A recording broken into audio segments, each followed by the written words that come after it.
അങ്ങനെ സൂപ്പർ കപ്പിലെ യാത്രയും അവസാനിപ്പിച്ച് ബ്ലാസ്റ്റേഴ്സ് മടങ്ങി. ഈ ടീമിൽ ആരാധകർക്ക് വലിയ പ്രതീക്ഷയൊന്നുമില്ലായിരുന്നുവെങ്കിലും ഈസ്റ്റ് ബംഗാളിനോടുള്ള വിജയം ആരാധകരെ ആകർഷിച്ചു എന്നത് സത്യമാണ്.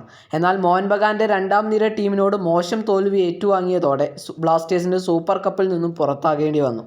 രണ്ടാം നിര ടീമായതുകൊണ്ട് തന്നെ ബ്ലാസ്റ്റേഴ്സിന് പ്രതീക്ഷയുണ്ടായിരുന്നു. എന്നാൽ സഹൽ, ആഷിഖ് തുടങ്ങിയ ബഗാൻ താരങ്ങൾ മികച്ച പ്രകടനം കാഴ്ചവെച്ചത് ബ്ലാസ്റ്റേഴ്സിന്റെ സ്വപ്നങ്ങൾക്ക് തിരിച്ചടിയായി.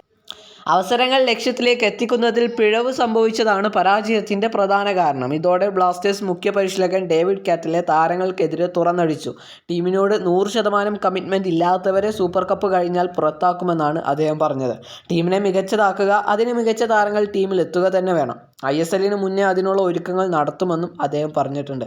നേരത്തെ ടീമിലുണ്ടായിരുന്ന പരിചയസമ്പത്തുള്ള മികച്ച ഇന്ത്യൻ താരങ്ങളെ വിറ്റുതുലച്ച കേരള ബ്ലാസ്റ്റേഴ്സ് FC നിലവിൽ പ്രധാനമായും വിദേശ താരങ്ങളുടെ ബലത്തിലാണ് മുന്നോട്ടു പോകുന്നത്.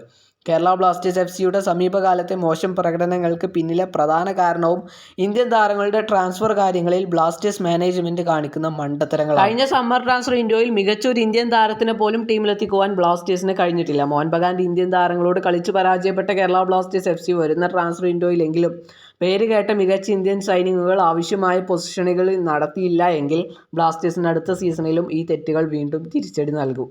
ISLന് മുമ്പ് പരിശീലകന്റെ മേൽനോട്ടത്തിൽ പുതിയ താരങ്ങളെ സ്വന്തമാക്കുകയാണെങ്കിൽ വരും സീസണിൽ ആരാധകർക്ക് പ്രതീക്ഷ വെക്കാം. ഇനി പഴയ പോലെ മാനേജ്മെന്റിന്റെ താൽപര്യത്തിനനുസരിച്ചുള്ള താരങ്ങളെ ടീമിലെത്തിക്കുകയാണ് എങ്കിൽ ബ്ലാസ്റ്റേഴ്സ് ചരിത്രം ആവർത്തിക്കുമെന്നുറപ്പാണ്.